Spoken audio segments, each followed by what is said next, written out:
गीता के घर का नजारा कुछ ऐसा था कि रोहन ऑफिस जाता था और शिवन स्कूल। जिनके घर से जाने के बाद गीता काम खत्म करके बाकी समय आराम करती थी।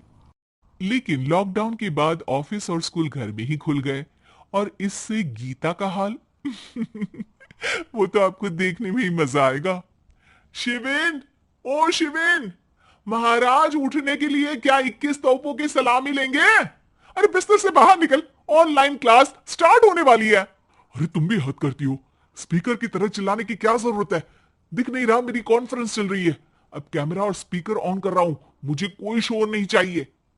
इस पर जैसे ही रोहन लैपटॉप का कैमरा और स्पीकर ऑन करता है तभी कुकर की सीटी बजती है। करा लो अब इसे चुप। लॉकडाउन नहीं हुआ, मेरी मौत का फरमान जारी हो गया। दोनों बाप बेटे ने नाक में दम किया हुआ है। ऐसा बोलकर गीता वहां से शिविन के कमरे में पहुंच जाती है, जहां शिविन अभी भी सो रहा होता है। ओ आलसी, अब अगर 5 मिनट में नहीं उठाना तो आज तेरा गेम और यूट्यूब कैंसिल। माँ की बात सुनकर शिविन बिना 1 मिनट गवाए उठ खड़ा होता है। उठ गया, अभी नहाकर भी आता हूं। ये नाटक कहीं और, मुंह पर गीला कपड़ा मार और पढ़ने बैठ। शिविन की ऑनलाइन क्लास स्टार्ट हो जाती है, जिस पर गीता उसे वहां बिठाकर रसोई में चली जाती है। थोड़ी देर में उसे कमरे से कुछ आवाज सुनाई देती है, जिसे सुनकर वो कमरे में वापस आती है। हाय राम, तुझे क्लास अटेंड करने के लिए बोला था, कैमरा ऑफ करके बिस्तर पर नाचने के लिए नहीं बोला था। मम्मी मुझे कुछ समझ नहीं आ रहा। आप बाद में पढ़ा देना ना। वैसे भी अटेंडेंस तो लगी गई है।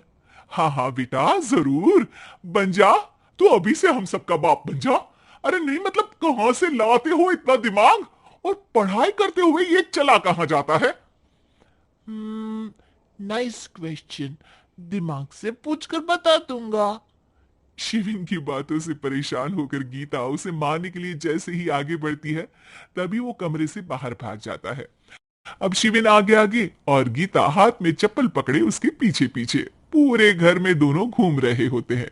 इसी बीच वो रोहन के पास पहुंच जाता है और शिविन को मारने वाली चप्पल रोहन के लैपटॉप पर जाकर गिरती है। ओए माँ! मम्मी, अब पापा को चप्पल मार रही हो? वो आज तक के रिपोर्टर, चुपचाप जाकर क्लास अटेंड कर ले, नहीं तो अगली तेरे पीछे लगेगी। इस पर शिविन वहां से चला जाता है, जिसके बाद रोहन गीता से कहता है, इस सर्कस के लिए कुछ बोलना चाहोगी?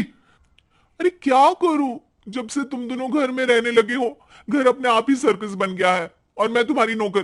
कभी बेटी को संभालो तो कभी बाप के नखरे उठाओ। इन्हीं सब उथल पुथल में दिन बीतते रहते हैं, जिसमें हर रोज घर के अंदर कुछ नया सियप्पा खड़ा मिलता है, जो ज्यादातर शिविन और रोहन के ऑनलाइन स्कूल और ऑफिस से रिलेटेड ही होता है। एक सुबह, शिविन चल उठ, आज की क्लास जल्दी है। कैमरा ऑफ करके आप अटेंड कर लो। अरे ऐसे छित्तर पड़ेंगे दादी नानी सब एक साथ याद आ जाएंगी। गीता की लाख मशक्कतों के बाद क्लास तो खत्म हो जाती है, लेकिन उसके बाद शिविन फोन इस्तेमाल करते हुए इंस्टाग्राम रील बनाने लगता है। रसोड़े में कौन था? तुम थी, मैं थी, कौन था? कौन था? हाँ, मैं गरीब हूँ। मैं गरीब हूँ। अरे ओ गरीब के बेटे, आजा मैं बनाती हूँ तुझे गरीब। मैं बताती हूँ रसोड़ी में कौन था। पढ़ाई करने बोलो तो इनकी मां मर जाती है और ये पागलपंतियां जितनी मर्जी करा लो। गीता शिविन को डांट रही होती है, तभी रोहन बीच में बोल पड़ता है। अरे बच्चा ही तो है, इतना गुस्सा क्यों कर रही हो? बेटे का साथ देने की इसी एक कोशिश में अब शिविन के साथ साथ रोहन भी गीता के गुस्से की सूली पर चढ़ जाता है। अगर बेटे पर इतना ही प्यार आ रहा है तो इसे क्लास अटेंड क्यों नहीं कराते, इसका होमवर्क क्यों नहीं कराते? उस समय तो बहुत जल्दी मीटिंग आ जाती है, वो काम मैं करूं और यहां इस बेफिजुली की चीज में तरफदारी करके बन जाओ महान। हे भगवान, कोई तो इनके ऑफिस और स्कूल खुलवाओ, मैं इन्हें और घर में नहीं सह सकती। अरे कुछ और मांग लेती, क्योंकि तुम्हारी ये विश इस साल तो पूरी होने से रही, कोरोना। हाय नास पिटे ने जिंदगी ही बर्बाद कर दी। खाए कोई पचाए कोई, कल मुझे चुन चुन कर सबको मेरी बद्दुआ लगेगी।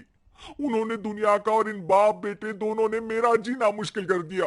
गीता वहां से चली जाती है, जिसके बाद रोहन शिविन से कहता है, अरे तुम्हारी मम्मी इतनी भड़की हुई क्यों है?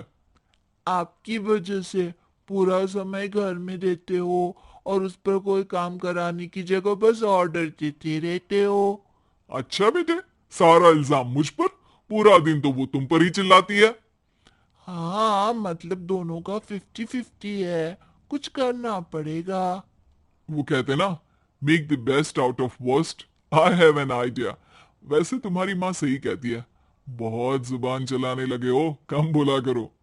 अगली सुबह रोहन और शिविन अपनी गलती को सुधारने के लिए गीता के उठने से पहले घर का आधा काम खत्म कर देते हैं, जिसे देखकर गीता खुश हो जाती है और फिर बाकी बचा काम वो तीनों मिलकर पूरा कर लेते हैं।